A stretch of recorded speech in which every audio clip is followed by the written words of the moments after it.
Mabuhay, Kamusika, welcome, how are you? This is Bob from Love Beyond the Sea.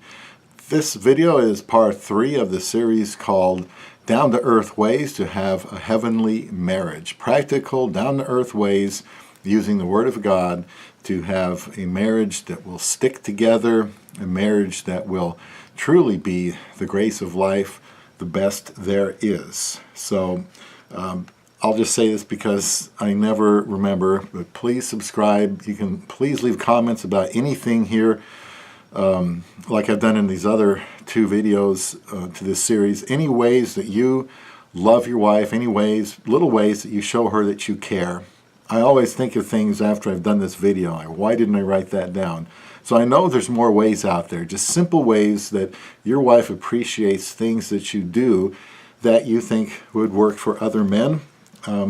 Feel free to share that in the comments section. So here is another couple of Bible verses that will show us 100% how to love our wives, and to do that successfully you can be sure that you're loving your wife when you apply these principles.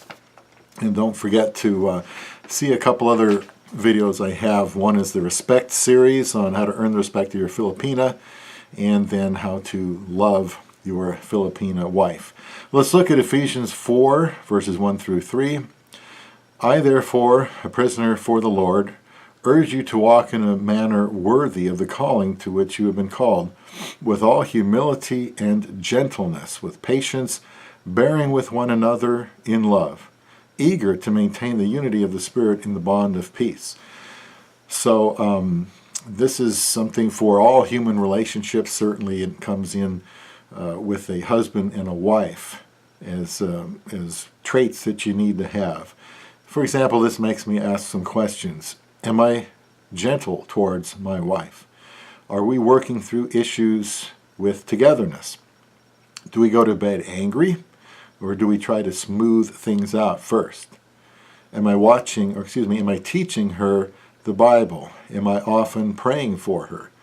Does she know that I am as concerned about her spiritual health as I am about her physical health, mental health, emotional health?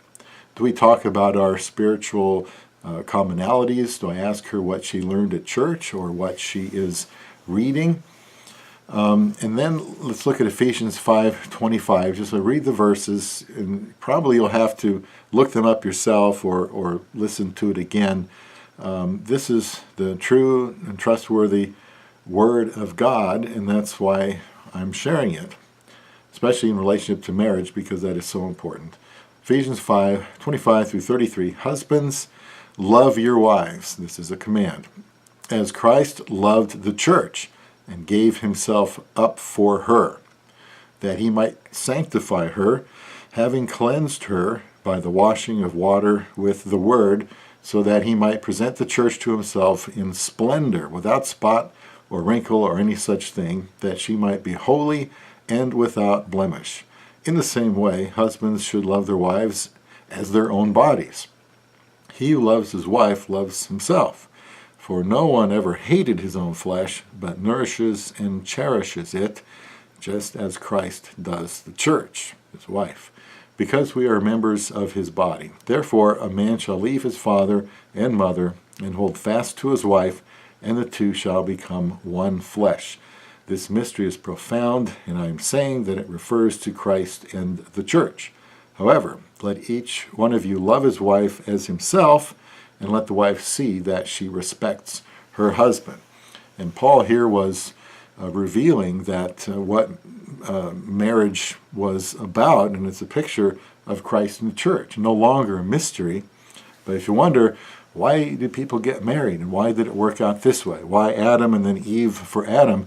Because God was teaching us very deep spiritual truths that you kind of have to ruminate on quite a bit. But the way that Christ relates to his church, and that's the way, in that manner, that husbands are to relate and love their wives, is something you can learn by, observing his life.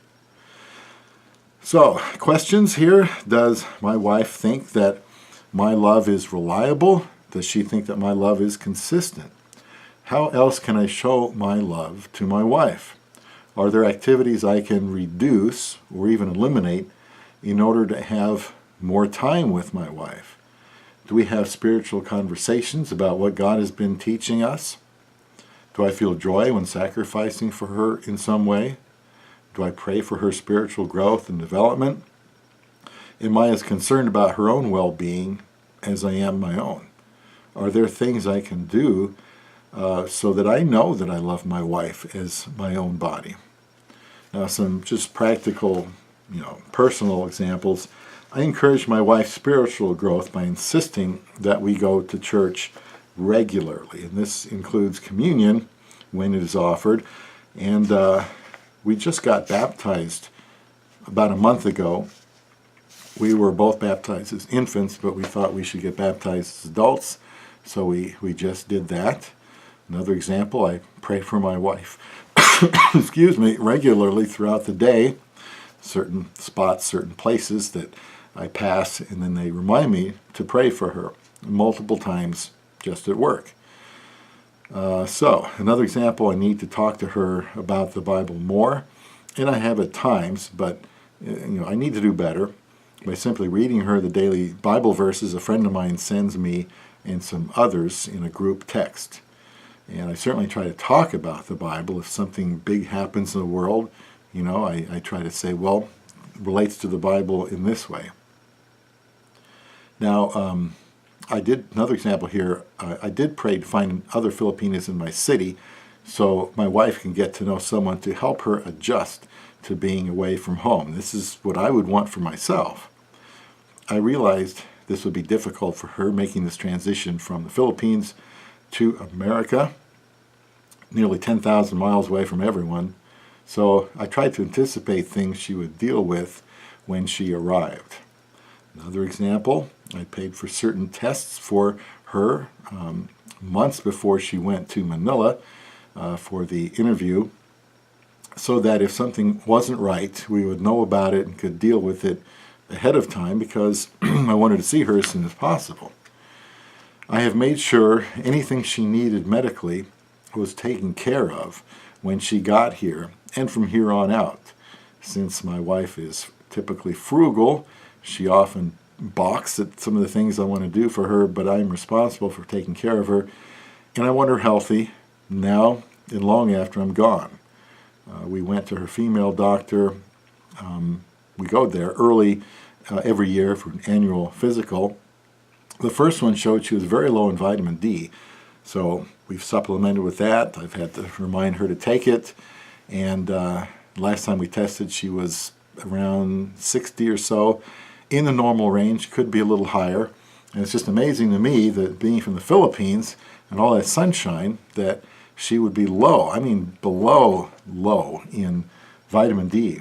So I just couldn't believe that. So I take it myself, so I encourage her to take it also. Another example, even if it were to be cosmetic, in my opinion, I have allowed her to go to a specialist about it because it's important to her. And I say allowed, since I do believe in pooling our money and making big decisions together. Now, I guess if it's important to her, it may not be something that's important to me or that I would do myself, but being a woman, there are some cosmetic things that make a difference to her, and since it's her money that she's earning, that's fine for me if she's discovered that this is something that she needs to do. So I talked about patience in the first part of this series.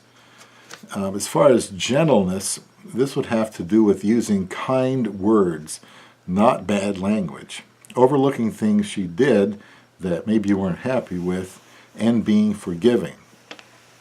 Never harm her physically. Never harm her emotionally. These are very hard for her to get over. If and when you say something hurtful, apologize and ask her for forgiveness. And all the time be careful of your tone of voice. Sometimes I feel like, well, I didn't lose my temper, but my tone of voice kind of indicated that I wanted to erupt, but I didn't. And right now, that's not even good enough. I just simply have to watch my tone of voice so that she doesn't think I'm, upset with her or I say something that upsets her. Another example, I remind myself of what she left behind to be with me. If she immigrated to your country, she's left everything behind, and this will help you bear with her. I have to apologize for this cough. I've been dealing with it for about 9 months. I am going to all kinds of doctors. We still haven't figured it out yet. Another example here, do things together. Do things together. Since my wife and I are both homebodies, that often means being here together at our house. We seem to be okay with that, but it's important to go on a vacation now and then, small ones or a big one, and this promotes unity and builds memories. And by the way, I'll just remind you, I married my wife in 7 weeks and 5 days. That's all it took from the time I winked at her till I went to the Philippines. Could have been done sooner, but it took that long, and so I continue to learn about her, and it's just been a great experience. We're committed to each other, and I need to keep employing, the truths in these verses until the day I die, because I want to stay with my wife and have a harmonious relationship until the day I die. Another example here, for the sake of peace, learn how to bite your lip from time to time. Try to gently bring up issues that you need to talk about. If you're really upset, you may just have to step outside, take a walk around the block or something, but calm down, cool down before you speak. It's kind of a count to 10 type of principle.